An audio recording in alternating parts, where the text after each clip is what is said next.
आवाज कुछ बुझी बुझी, चेहरे पे वो चमक अब गायब हो चुकी है। जी दूसरे चक्कर में उत्तर काफी छोटे रखेंगे, 2 से 3 मिनट। राजेश ठाकर जी, पप्पू शब्द भी गायब हो गया, कांग्रेस मुक्त शब्द भी गायब हो गया, कांग्रेस अब 100 पे आ गई। विशाल पाटिल मिले तो 100 पूरे हो गए, एक आधा कोई और भी मिला सुनने में, 101 तक आ रहे हैं शायद। अब ये एलओपी बनेंगे साहब, leader of opposition, cabinet rank का दर्जा होगा। अब जो भी बने उसमें से जो भी मंजूरी जिसको देना चाहें, लेकिन मोदी ने अपनी मानसिक संकीर्णता को दिखाया कि एलओपी का दर्जा 10 साल किसी को नहीं दिया, डेप्यूटी स्पीकर की पोस्ट भी नहीं दी इस बार। तो आप सोचिए कि, और राहुल गांधी को जैसे ही कुछ हुआ मकान से निकलवा दिया कि मकान छोड़ दो, और उन्हीं का एक दूसरा एजेंट गुलाम नबी आजाद, उसका मकान बंगला अभी तक कायम है। मुझे लगता है कि कभी कभी तो सुजाता जी से कहना पड़ेगा कि आप जाइए सुप्रीम कोर्ट के अंदर कि किस अधिकार क्षेत्र के अंदर आके, ठीक है प्रधानमंत्री के पास अधिकार है, किसी को बंगला दे सकता है, लेकिन क्या एजेंटों के लिए बंगले होते हैं क्या? गुलामों के लिए बंगले होते हैं क्या? तो कोई तो जाए कि राहुल गांधी को निकलवाया जा सकता है क्योंकि वो डिस्क्वालीफाई हुए हैं, और ये आदमी तो कोई मेंबर भी नहीं है गुलाम नबी आजाद तो आज की डेट में, वो किस अधिकार से 2 साल से बैठा हुआ बंगले के अंदर? फिर इसे चैलेंज करना चाहिए और चैलेंज किया जाना चाहिए मुझे लगता है। राजेश ठाकर जी, एलओपी तो आ रहा है वापस, और साथ में कांग्रेस मुक्त भारत की छवि भी ध्वस्त हो चुकी है। कभी कभी तो ऐसा लगता है कि और 2-4-10 सालों में कहीं बीजेपी मुक्त भारत ना हो जाए, हो सकता है, भगवान जाने। लोगों ने एक वर्डिक्ट दिया है और उस दिशा के अंदर कुछ कदम भी जनता फिर से उठा सकती है। जी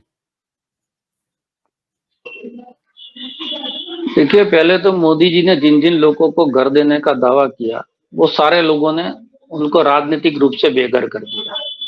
राम को बोला था कि मैंने सिर्फ जनता को नहीं, राम को भी कर दिया है, और ये भी कहा था कि जो राम को लाए हैं हम उनको लाएंगे। तो लोगों ने बता दिया कि भाई राम ही आपको पृथ्वी पर लाए हैं और राम ही पृथ्वी से जो है लेके जाएंगे, आप किसी को नहीं ला सकते। तो गुलाम नबी आजाद को यहाँ पर ठीक है घर मिला है, लेकिन कश्मीर की राजनीति से वो बेदखल हो गए।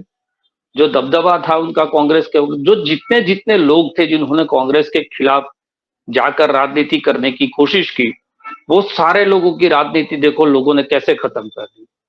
महाराष्ट्र के अंदर भी जो हुआ, जो शिवसेना को तोड़ा या शरद पवार को तोड़ा, तो उसका जवाब इलेक्शन कमीशन दे या न दे, वहां के गवर्नर दे या न दे, जो प्रधानमंत्री दे या न दे, लोगों ने जवाब दे दिया कि भाई आप जो है वो तय करने वाले नहीं हैं कि किसकी सरकार रहेगी या किसकी बिगड़ेगी।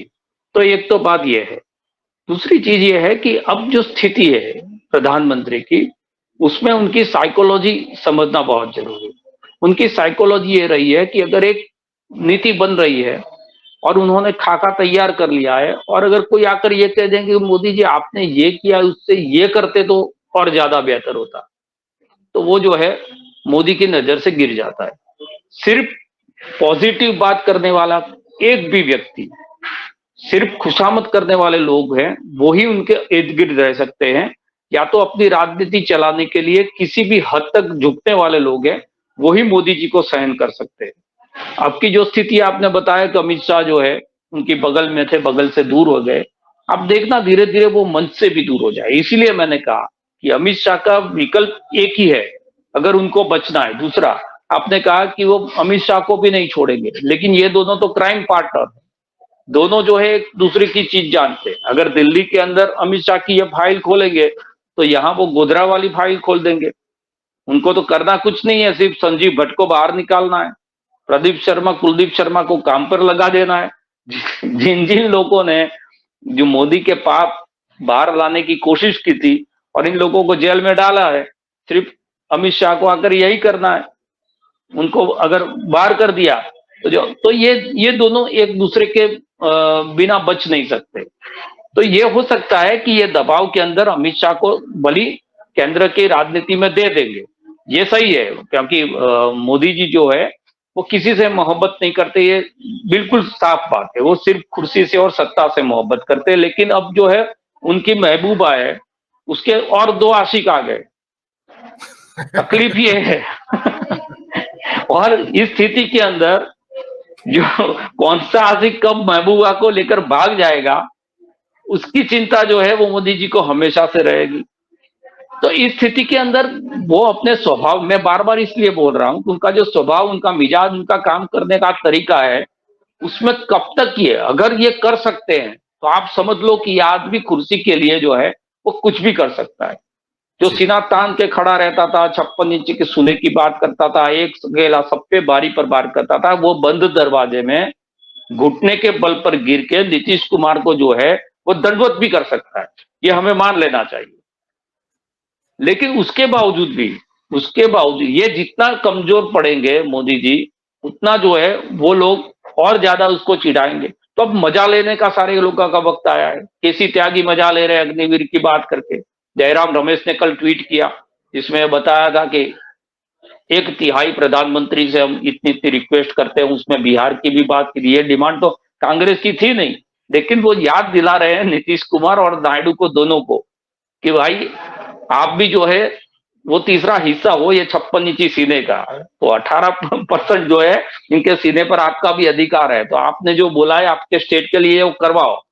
तो ये सारे जितने भी लोग हैं वो अभी मजा ले रहे हैं। सबसे बेवकूफ ये हो रही है, अब ये लोग की ये ट्रोल सेना थी हिंदुओं को गाले देने लगी है। ये कह रही है कि हिंदू मोदी के लायक ही नहीं। अरे बोलो, जिस मोदी को कोई पहचानता नहीं था, इसको इतना लायक बनाया कि यहाँ मुख्यमंत्री बने, वहां प्रधानमंत्री बने, एक बार वोट क्या नहीं दे दिया। तो ये लोग कह रहे हैं कि हिंदू तो जो है वो मोदी के लायक ही नहीं, अब हिंदू को भी गाली दे। जी, अच्छा।